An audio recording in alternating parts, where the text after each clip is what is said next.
Brooksaw Antiques here. Today we have this 1957 Remington Quiet-Riter vintage portable typewriter. I'm going to show you how to use the functions and make sure they all work. Up top is the adjustable paper guide. This helps you guide the page in straight. I'm going to line that up with the edge of the platen, which is the main roller that feeds the paper. And above that are the margins. You can just push them down and move them like this. I'm going to set this one around 0 and this one around 90. That's about the length of a page. And that scale back there is the amount of spaces.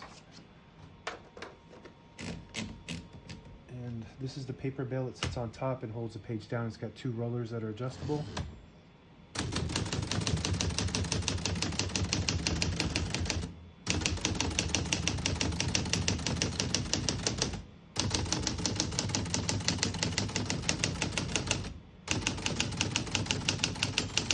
Once you hear the bell, you're at the end of the margin. You hit this line space, get you back to the beginning, and skips 1, 2, or 3.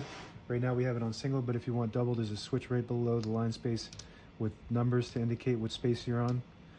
Now we're on 2, that works good. 3, that works good. We're going to keep it on single and finish typing.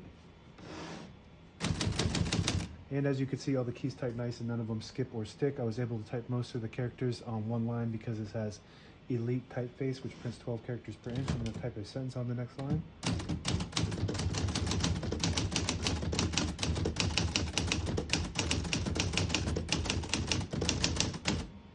Excellent typing machine, excellent functioning all around cosmetics.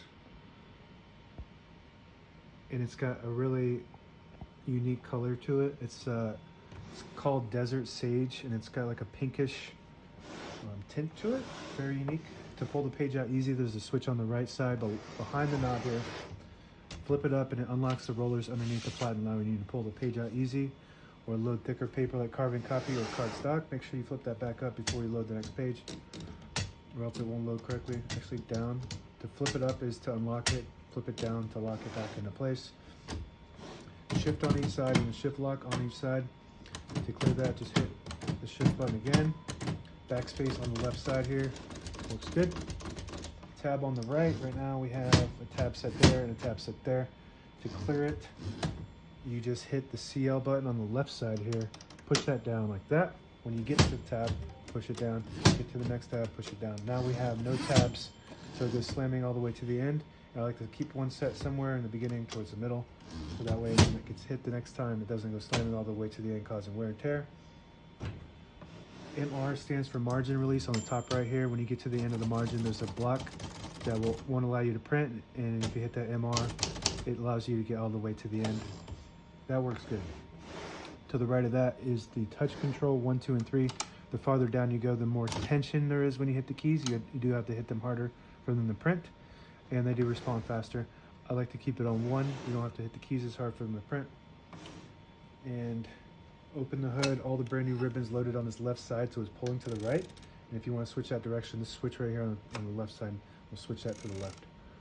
We're going to keep it pulling to the right for now.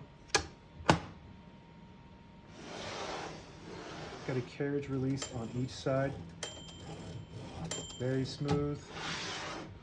Remington made some of the best typewriters during this era. Definitely some of the most popular.